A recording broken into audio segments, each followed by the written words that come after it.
Right, we'll get the stuff out, check the bearings in it, and we'll pop it off and do the oil.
What we're doing today is we're going to pull the front end to bits, and we've got new spring shocks, and we're going to pick all the best bits, so hopefully we've got enough to make a decent front end that'll pass the warrant.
Lefty-loosey, isn't it? They're a bit rusty, they were on there when we got it.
Coming up for a while.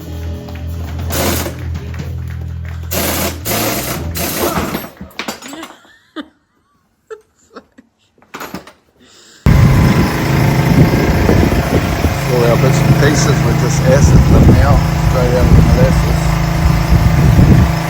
Old stuff, get them a little blast of acid off the paint.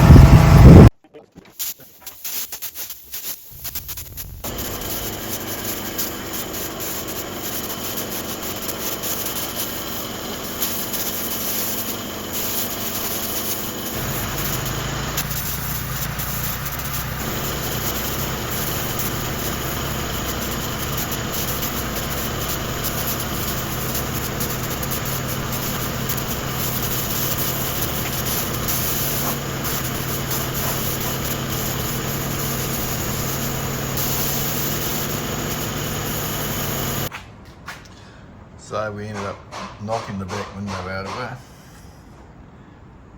And there's a few little holes, bit of a corner missing. So we're going to try and do that without ruining our patina, but we can touch it up if we do.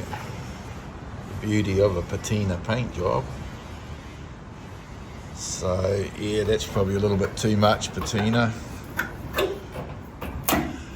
When your patina starts becoming invisible, you've got to do something about it. We made a template of this. Then we ran that through the power hammer, made that curve, and then I've just been putting this through the tipping wheel on the bead roller and getting somewhere close to it. So we just need to tip that a bit more to try and get that first curve in it.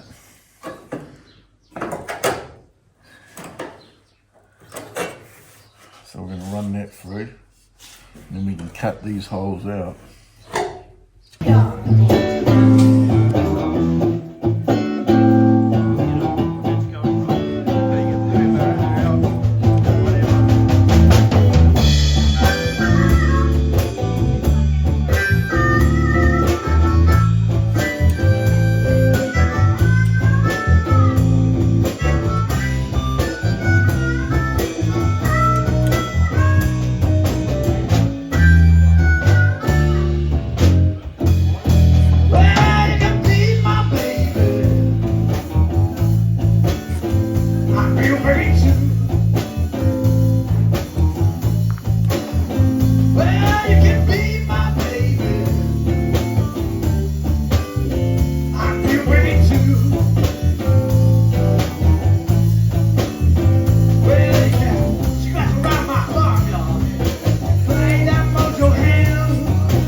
Somewhat to the shape.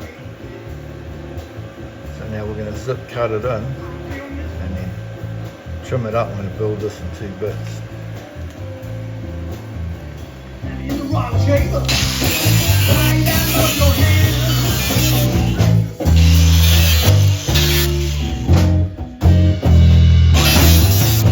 change my ways.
welded that in so far, so hopefully we keep our shape.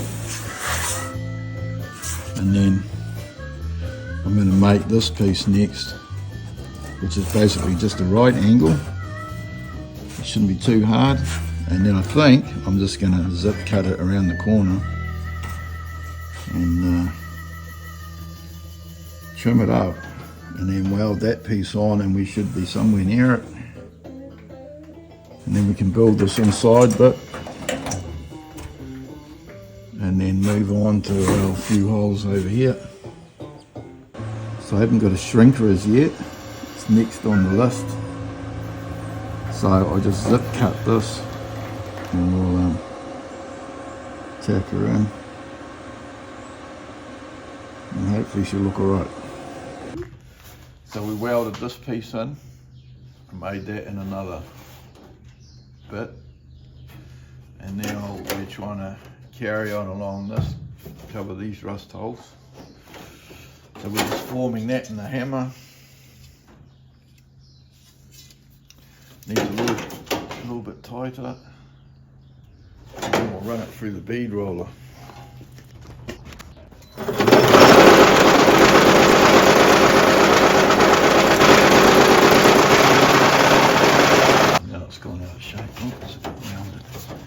That's alright, because we're gonna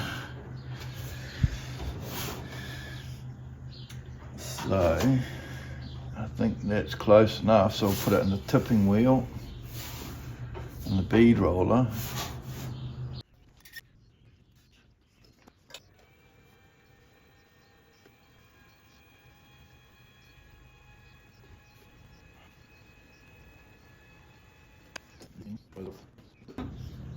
Starting to get there, we'll put it through another couple of times. That's the bit we cut out.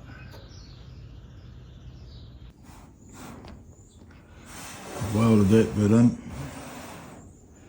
Then we tack this piece in.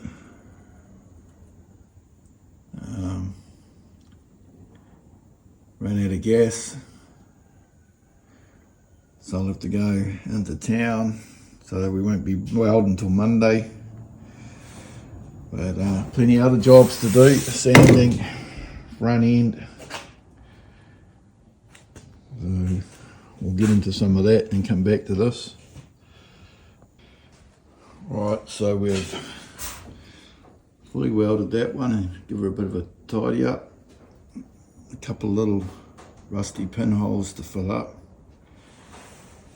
And then we've cut this piece out and we'll mark us out a little bit of steel down there. Fill that up and then we'll get on to this other corner.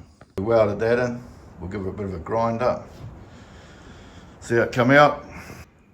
So I've made a bit of a template for here. And we'll replace this piece.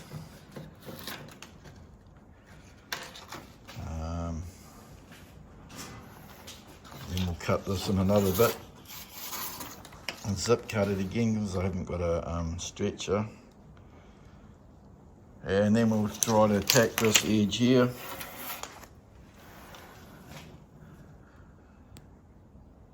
Which didn't look too bad before you wire brushed it, and now I think it's just as easy to cut the whole thing off and replace the whole lot. But I think it's good that people spend $300,000 building a car that's their great-great-grandchildren can appreciate. If you've got the money, why not? But since this car was 70 odd years old and nothing sprayed in here, just bare steel underneath here was bare steel, under the dash bare steel. So I think if we do what we're doing here and chuck some rust killer in behind all the panels, it should do should probably last to my grandchildren at least. And the great grandkids will have to restore their own car. Better luck if there's any around. So that's what we're gonna do. So we made about our curve. Now we're gonna tip it over to make our little bend in it. We'll stick her in the bead roller and see if we can't tip her over a bit.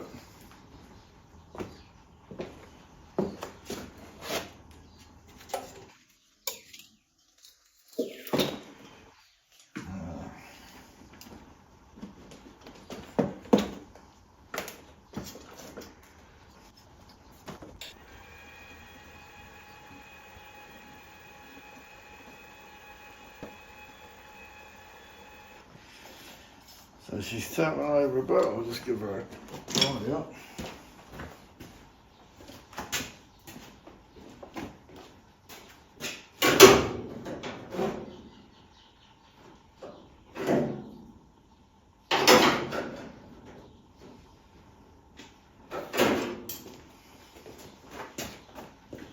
It's getting amazingly close. So that's one go through. We'll tip her over again and see how that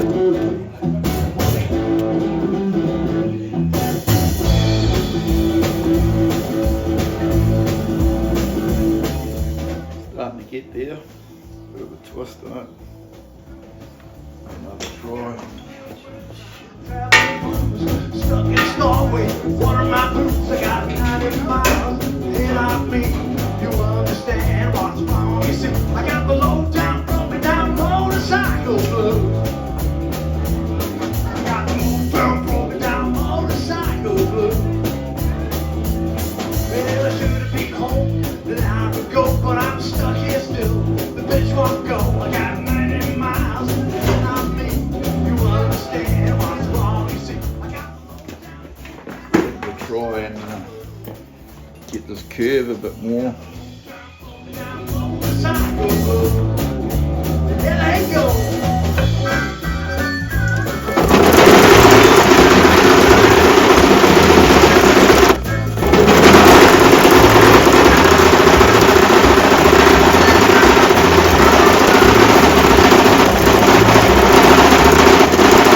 Stop that up a little bit, hit it with the hammer.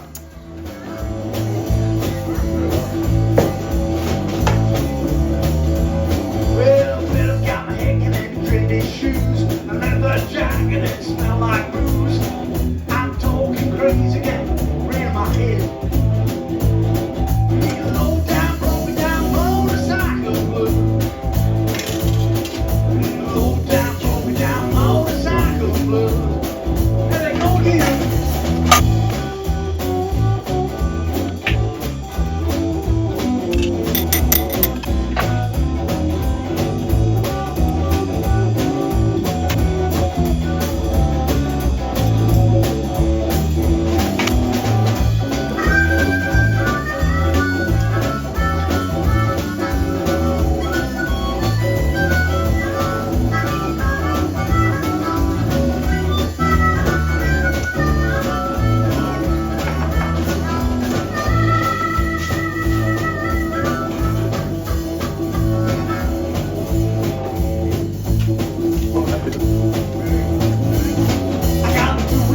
Time traveling blues, stuck in a storm with water in my boots. I got 90 miles ahead of me.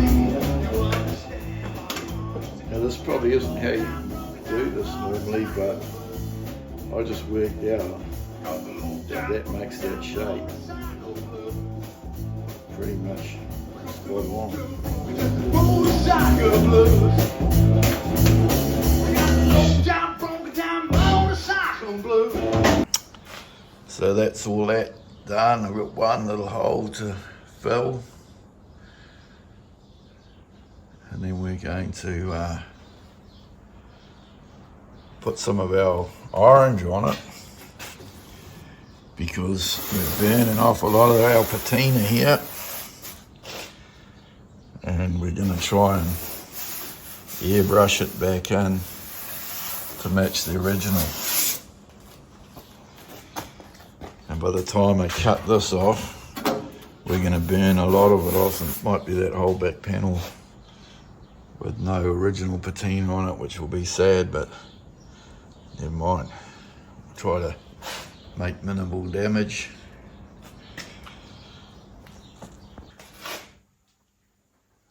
So we've finished all that. Put our drip tray on, so we can put our boot seal into that.